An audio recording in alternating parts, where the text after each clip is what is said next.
और यूपी की 8 सीटों पर आज मतदान जारी है। आज हम आपको बताएंगे यूपी की इन 8 सीटों पर किस तरह से कौन किस पर भारी है। अमरोहा सीट के जातिगत आंकड़े क्या कहते हैं पहले वो समझ लीजिए। यहां सैनी करीब 1 लाख वोटर है। खड़गवंशी जो है वो भी यहां पर जो आपके सामने दिखा रहे हैं, कुल वोटर करीब 17,13,000 वोटर अमरोहा में है। मुस्लिम 5,28,000 वोटर यहां पर है। और जो जातिगत समीकरण आंकड़े आपके सामने देखिए, जाटव 3,23,000 वोटर है, जाट 1,50,000 यहां पर है। और यही जातिगत समीकरण जो है वो खेल बनाने और बिगाड़ने जा रहा है नेताओं का। सैनी करीब 1 लाख है और खड़गवंशी करीब 88,000 वोटर है, गुजर करीब 70,000 वोटर है। पिछली बार अमरोहा में दानिश अली ने चुनाव जीता था। यहां पर दानिश अली अमरोहा से मौजूदा सांसद है, वो समाजवादी पार्टी और बीएसपी राष्ट्रीय लोकदल के गठबंधन में चुनाव जीते थे, लेकिन इस बार उनको इंडिया गठबंधन की ओर से प्रत्याशी बनाया है। कांग्रेस में वो शामिल हो गए हैं क्योंकि जो मुद्दा देश भर में चला और जिस तरह से उनके ऊपर टिप्पणी की गई, वो जो शर्मनाक टिप्पणी थी, उसके बाद यहां बीएसपी से उनकी दूरी बढ़ी और कांग्रेस के नजदीक दानिश अली यहां पर आए। और दानिश अली जब यहां कांग्रेस के नजदीक आए तो अब इंडिया गठबंधन में कांग्रेस के खाते में जब अमरोहा की सीट आई तो उस सीट पर उन्हें प्रत्याशी बनाया गया है। और एक बार फिर से जो कहा जा रहा है कि माहौल इंडिया गठबंधन बनाते हुए दिखाई दे रहा है। हालांकि उनको लेकर कुछ जगह नाराजगी भी थी कि अमरोहा में दानिश अली लोगों के बीच कम आते हैं, वो कम जाते हैं, लेकिन यहां अब दानिश अली को लेकर 2 दिन पहले कुछ हवा बताया जा रहा है कि कुछ बदली हवा है। वो हवा कितनी बदली, यहां पर मतदाता किस तरह से उस हवा को ले रहे हैं, क्योंकि यहां अमरोहा सीट एकमात्र ऐसी सीट है जहां पार्टी को, बीजेपी को, यानी 2019 लोकसभा चुनाव में हार मिली थी। इस बार बीजेपी की तरफ से यहां कुंवर सिंह तंवर को मैदान में उतारा गया है और यहां सपा कांग्रेस गठबंधन की तरफ से दानिश अली को उम्मीदवार बनाया गया है। तो वहीं बसपा ने मुजाहिद हुसैन को प्रत्याशी बनाया है। को बता दें कि अमरोहा सीट पर 12 प्रत्याशी चुनावी मैदान में है। अमरोहा में कुल मतदाता की संख्या 17 लाख से ज्यादा है और यहां देखिए जिसमें पुरुष जो मतदाता है उनकी संख्या भी 9 लाख से ज्यादा है और महिला की संख्या जो है वो भी 8 लाख से ज्यादा है। थर्ड जेंडर भी जो है 55,000 के आसपास है। लेकिन यहां जो समीकरण इस बार किस तरह का दिखाई दे रहा है, आज जब बात हो रही है यहां के चुनाव को लेकर, क्योंकि चुनाव प्रतिशत यहां बड़ा तय करेगा कि किसके पक्ष में ये जाने वाला है। और देखिए मनोज का रुख कर लेते हैं, एक बार मनोज से समझेंगे, क्योंकि मनोज यहां गांव गांव में जा रहे हैं, लोगों के बीच बातचीत कर रहे हैं। तो चुनावी मुद्दे इस बार उन लोगों के क्या है, क्योंकि इन मुद्दों से बहुत कुछ समझ आता है कि अमरोहा का मूड इस बार क्या होने जा रहा है। और मनोज आपसे समझेंगे कि आखिर अमरोहा में किस तरह का मुद्दे या इस बार चुनाव में वोट डालते समय आप देख पा रहे हैं जनता के बीच।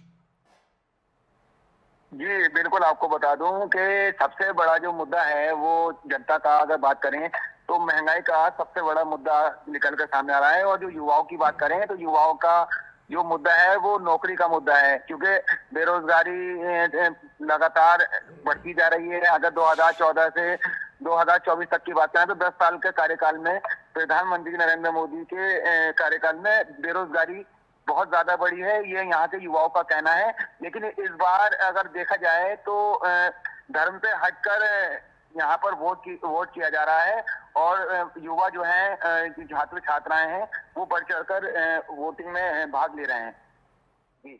बिल्कुल, वोटिंग में जिस तरह से भाग ले रहे हैं, क्या आप अमरोहा में जब आप गांव गांव में जा रहे हैं तो वहां आपको वो मुद्दे कहीं ना कहीं आपको लगते हैं कि जो विपक्ष उठा रहा था, क्योंकि रोजगार की आपने बात की, आपने किसानों की बात की, तो किसानों के मुद्दे यहां इस बार प्रभावी रूप से दिखाई दे रहे हैं? क्या लगता है, क्योंकि जो राष्ट्र के नाम पर वोट की भी बात हो रही है, क्योंकि 2019 में बीजेपी एक सीट हार गई थी, लेकिन इस बार अगर यहां दानिश अली को लेकर जिस तरह की कुछ नाराजगी भी है कि लोगों के बीच कम आते हैं, क्या 1 या 2 दिनों के अंदर जो सुगबुगाहट सुनाई दी कि अब कहीं, क्योंकि जो माइनॉरिटी का वोट है वो बीजेपी को हराने के लिए बात कर रहा था, कह रहा था कि जो वोट है ये वोट कहीं ना कहीं बीजेपी के विपक्ष में जाता है, तो ये वो वोट, क्योंकि यहाँ माइनॉरिटी के वोट की बड़ी अहम रोल है, वो जिस तरफ जाएगा उसी तरफ जीत का जो है कहीं ना कहीं पलड़ा भारी होता हुआ दिखाई देता है। आप माइनॉरिटी के लोगों के बीच भी जा रहे हैं, मुद्दे आखिर क्या वो कुछ अलग अलग दिखाई दे रहे हैं, या फिर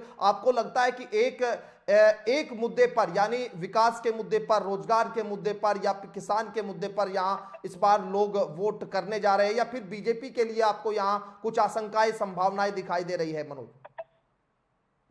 देखिए, आपने अभी ग्रामीण क्षेत्रों की बात करी, जो किसानों को लेकर आपने बात करी, युवाओं को लेकर बात करी।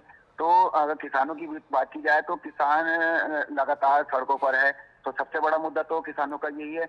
और युवाओं की बात की जाए तो युवाओं का कहना यह है कि पढ़ाई किस काम की, अगर हमने पढ़ाई कर ली है तो हमारा पढ़कर क्या फायदा। प्रधानमंत्री पकौड़े तलने की बात करते हैं और डिग्रियां हम ले बैठे हैं, तो हमें नौकरी कहाँ से मिले। और अगर आप माइनॉरिटी की बात करें तो माइनॉरिटी इस वक्त दो कैंडिडेट जो मुजाहिद अली हैं बसपा के, और जो दानिश अली हैं, और जो भाजपा के कंवर सिंह तंवर हैं, ये त्रिकोणीय मुकाबला देखने को मिलेगा। हालांकि जो माइनॉरिटी इस वक्त जो एक ही तरफ अपना रुख बनाए हुए है, गठबंधन प्रत्याशी को बढ़ चढ़कर वोट कर रही है। चलिए, यानी माहौल जो है कहीं ना कहीं दानिश अली को लेकर आपको दिखाई देता है। समीकरण क्या या आंकड़े, अगर मैं उसकी बात करूं, क्या त्रिकोणीय चुनाव है या यहाँ पर आमने सामने का चुनाव आपको दिखता है? देखिए, कोई जो अगर बसपा का अलायंस था 2019 में, तो वो वोट भी दानिश अली को मिला था। लेकिन इस बार बसपा साथ है नहीं, वो अकेले चुनाव लड़ रही है। तो जो बसपा का वोट है तो जाहिर सी बात है वो मुजाहिद अली को जाएगा। वो दलित समाज का वोट जो है, जो मतलब कंफर्म वोट है मायावती का, वो तो उनको ही मिलेगा। हाँ, इसमें ये वोट अगर मायावती के कैंडिडेट को मिलता है तो कहीं ना कहीं भाजपा को नुकसान पहुंचा सकता है। चलिए, बहुत शुक्रिया आपका तमाम जानकारी देने के लिए। चुनाव सीधे तौर पर यहाँ पर त्रिकोणीय अमरोहा में समझा जा सकता है कि अमरोहा का जो चुनाव है वो किस ओर जा रहा है।